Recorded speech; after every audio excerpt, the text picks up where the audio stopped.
On Tuesday, Mike Movie Sonko received a phone call he will never forget in his entire life. President Uhuru Kenyatta called Mike Sonko with only one instruction: come to State House within 15 minutes. We all know that Mike Sonko was barred from accessing his office at City Hall and is currently operating from Upper Hill. And that's where the phone call found him. I don't know what was going in his mind, because we also know that since his problems began, Mike Sonko has been trying to reach President Uhuru Kenyatta. And the president has not been picking the phone calls. In fact, the president was very clear that hizo zimo zitapigwa lakini hazitaingia. We also know that Mike Sonko was facing impeachment at that particular moment. The MCs were threatening to impeach him. And we also know that Mike Sonko was also facing the corruption investigations against him. So when that phone call came, I don't know what was going in his mind. But he had to be at State House in 15 minutes.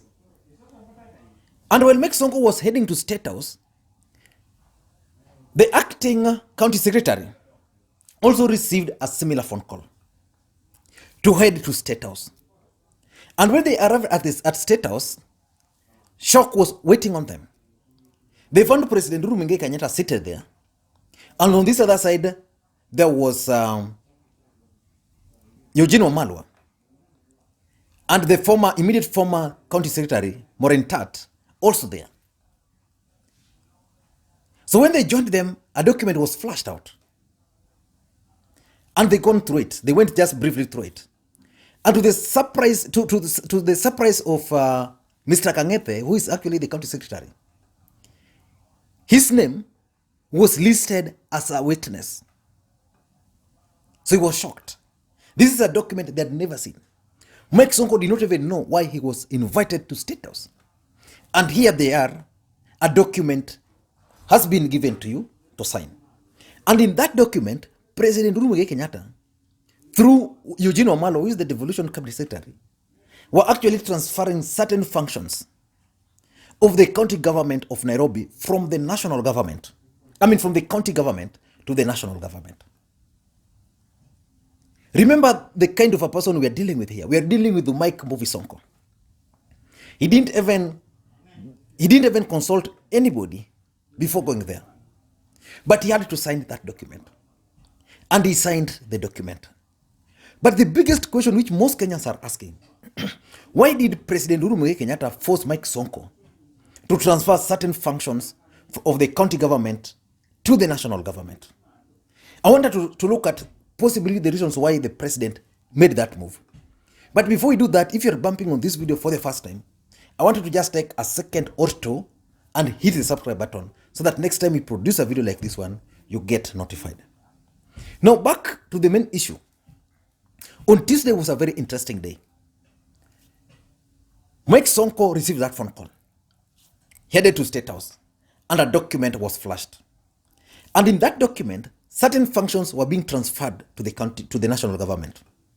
The functions of county health services, those functions, the functions of county transport services were transferred, county public works were transferred, and then the county planning and development. County planning and development, that's where revenue collections are. So effectively, the president made Mike Sonko just an ordinary person. Because without without revenue collection, without public works, without the transport system, without health system functions, what other role is the governor playing? But why did he do that? So Kenyans have been asking themselves several questions. And I was looking at, I was reading some document here, basically on the Daily Nation. They were saying, how long will it last? So this deal is supposed to last for 2 years, 24 months. It's going to be effective on 15th of March. So we are in 2020. So March 2021, that will be 1 year. March 2022, that will be 2 years.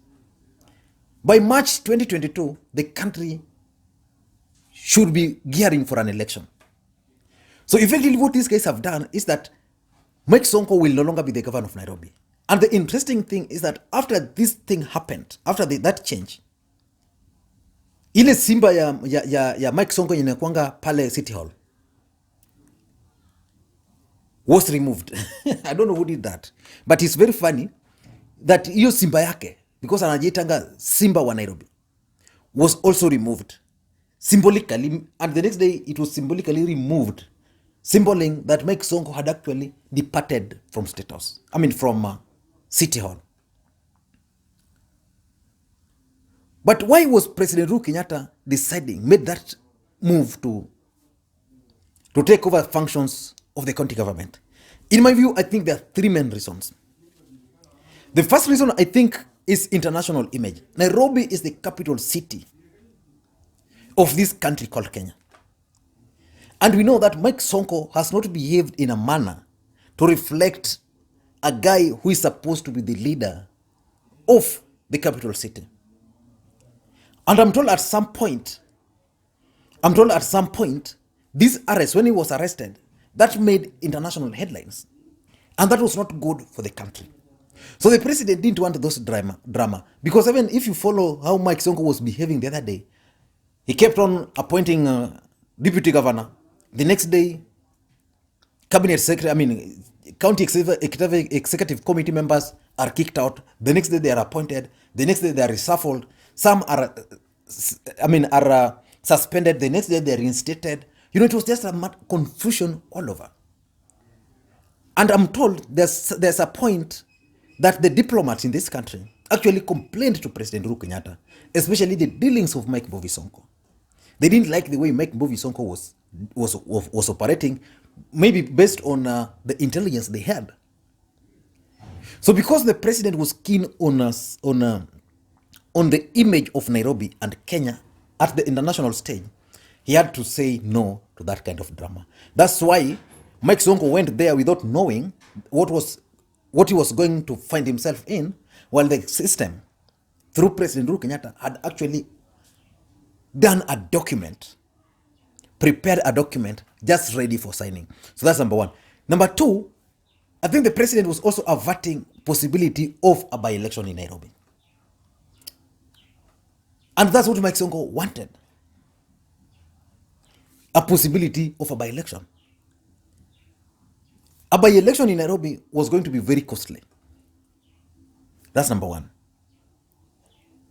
It was going to be very costly. We saw what happened in Kibra.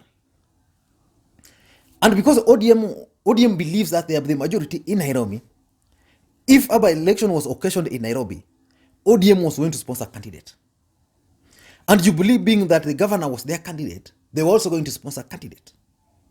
So that was going to undermine the handshake between Uhuru Kenyatta and Raila Odinga.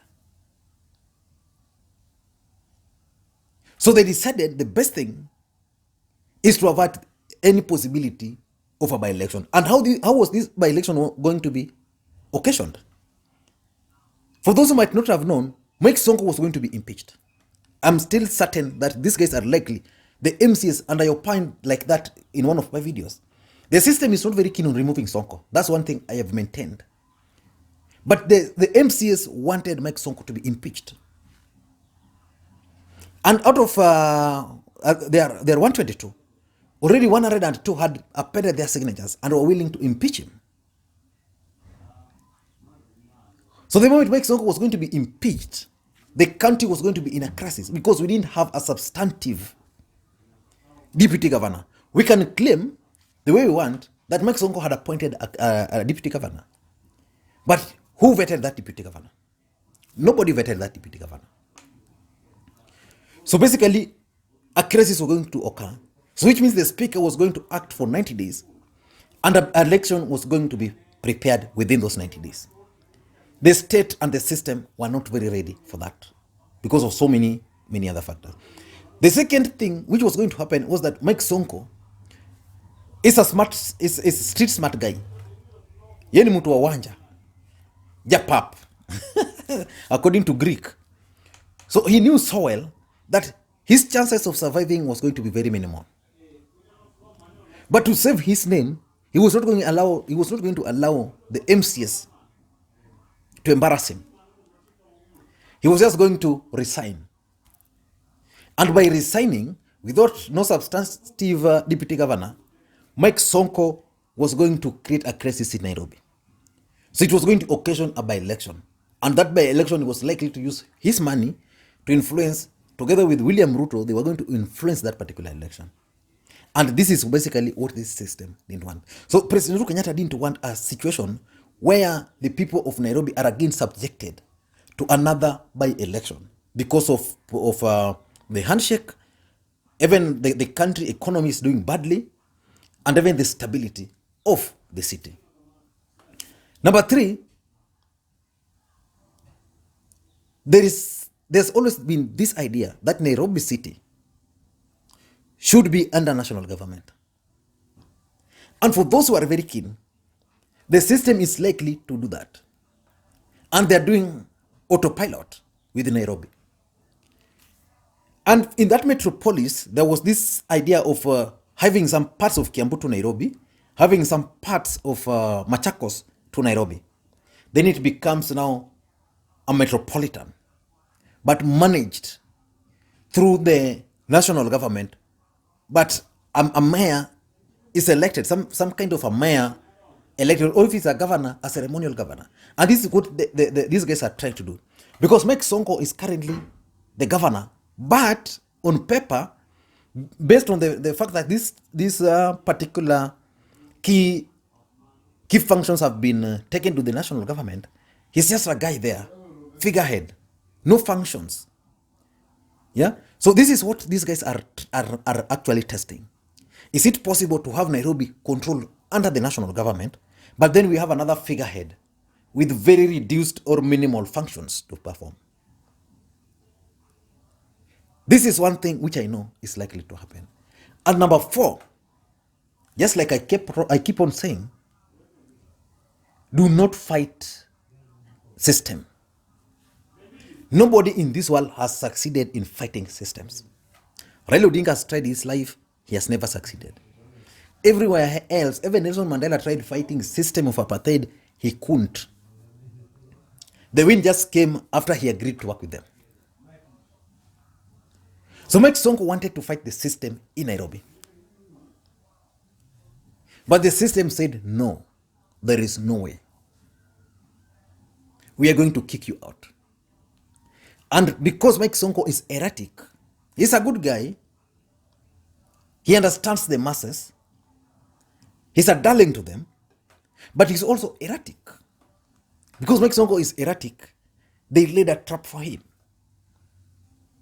And they found Mike Sonko with corruption cases. And they sent him home. And the eyes of the MCAs were now open that Kumbe, we can remove this guy. His friends deserted him. So Sonko was like a branch of a tree. Like if you want to cut a big tree, what do you normally do? You start with the branches.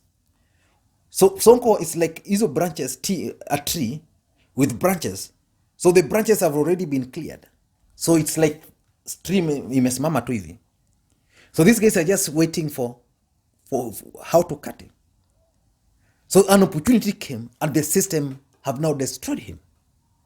And also based on the politics he was playing. Mike Sonko could not, and I kept on saying this. I remember Mike Sonko at one point this really insulted me with another friend of mine from Kakamega called the Stereo Kumu. He insulted us. But we were just telling this guy, simple thing, that you can't run Nairobi as Mike Sonko. Nairobi, you must run it as a system. You must have Sonko the governor, you must have the deputy governor, you must have your executive, you must have the directors performing functions, you must have wale watu wa kukata tikiti. You can't run Nairobi from monitoring how sweepers are sweeping to the end and succeed. And that's what has failed Mike Sonko. I don't know what you think. I don't know the legal implication of this move. But I was reading also that the Constitution actually allows some functions to be transferred. Some functions, where is it?